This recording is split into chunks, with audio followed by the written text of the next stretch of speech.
Bonjour à tous, j'espère que vous allez bien, très heureux de vous retrouver pour une nouvelle vidéo. Aujourd'hui, on va parler entraînement. Lorsque vous allez à la salle de sport, lorsque vous faites une séance de musculation, vous avez un certain nombre de variables à disposition. Vous avez le nombre de séries, le nombre de répétitions, le temps de récupération, la charge utilisée, etc. Lorsque vous vous entraînez, ces variables, vous allez les traiter comme des contraintes. C'est-à-dire que vous allez choisir un exercice de musculation, n'importe lequel, et vous allez vous contraindre à faire 4 séries de 10 répétitions avec 1 minute 30 de récupération, avec une charge de 80 kg. Je dis n'importe quoi, mais c'est juste pour l'exemple. C'est le schéma le plus populaire, le plus développé, il est efficace, ça, pas besoin de revenir là-dessus.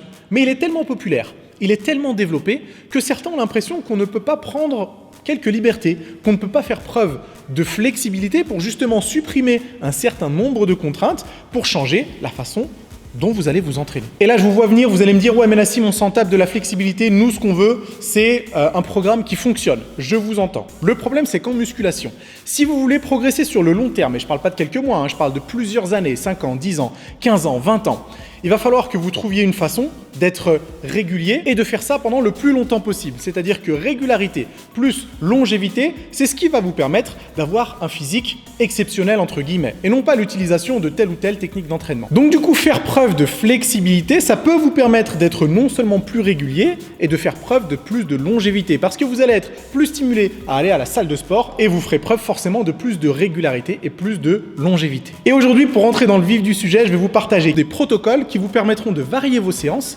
et de faire preuve d'un peu plus de flexibilité. Le protocole numéro 1 est très simple. Pour votre séance d'entraînement, au lieu de vous imposer les 4 contraintes classiques, c'est-à-dire nombre de séries, nombre de reps, temps de récup et charge de travail, on va virer 2 contraintes et on va en garder que 2. Petit exemple, vous faites une séance pectoraux, vous commencez par du développé couché.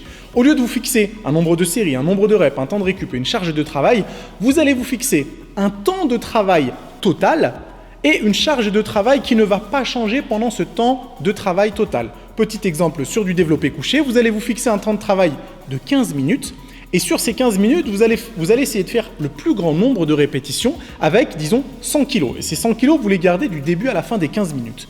Peu importe le nombre de répétitions que vous faites par série, peu importe le nombre de séries que vous faites, peu importe le temps de récupération que vous prenez entre chaque série, et peu importe que vous alliez à la rupture, à l'échec ou non, le but, c'est d'aligner le plus de répétitions pendant les 15 minutes. Et votre but, justement, de semaine en semaine ou de cycle en cycle, ça va être d'augmenter ce nombre de répétitions. Donc, vous avez juste à lancer votre chrono, à garder un œil pour bien vous arrêter à la 15e minute et vous totalisez le nombre de répétitions que vous avez fait, aussi simple que ça. Et un petit exemple, pendant 15 minutes avec 100 kg sur mon développé couché, j'ai fait un total de 82 répétitions. Peut-être que la semaine d'après, j'arriverai à placer 83 ou 84 répétitions sur charge progressive. Ok, pour le protocole numéro 2, on va toujours garder 2 contraintes, mais ce sera 2 contraintes différentes. Cette fois-ci, vous allez vous imposer un nombre de répétitions et une charge de travail. Je reprends mon exemple du développé couché.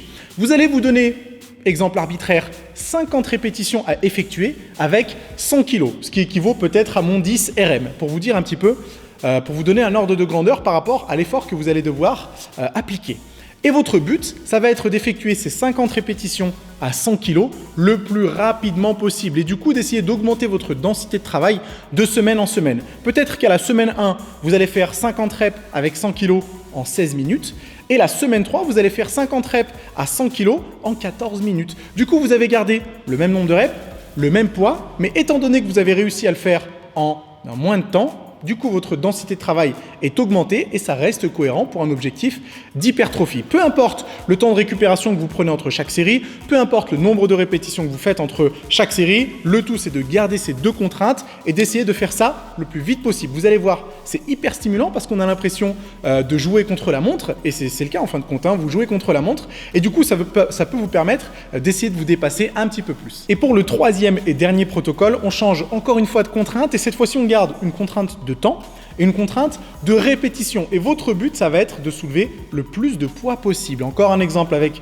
mon développé couché. Disons que vous vous êtes fixé un temps de travail de 15 minutes, un nombre de répétitions égal à 50. Votre but de semaine en semaine va être d'augmenter votre charge de travail. Peut-être qu'à la semaine 1, vous aurez fait 50 répétitions à 80 kg. La semaine 2, 50 répétitions à 82 kg. La semaine 3, 50 répétitions à 85 kg, etc., etc. Encore une fois, on garde cette logique de surcharge progressive tout en ayant un maximum de flexibilité et ne pas être emprisonné dans ce schéma classique qui est certes efficace, mais ennuyant. Et voilà les amis, c'est tout pour aujourd'hui. N'hésitez pas à me dire si vous avez apprécié la vidéo. Si c'est le cas, mettez un pouce bleu, abonnez-vous à la chaîne, n'hésitez pas à la partager. Dites-moi également dans les commentaires si ça vous arrive d'utiliser ce genre de protocole-là ou peut-être que vous en avez d'autres que vous voudriez partager avec nous. Je vous y encourage et puis nous on se retrouve très vite pour une autre vidéo.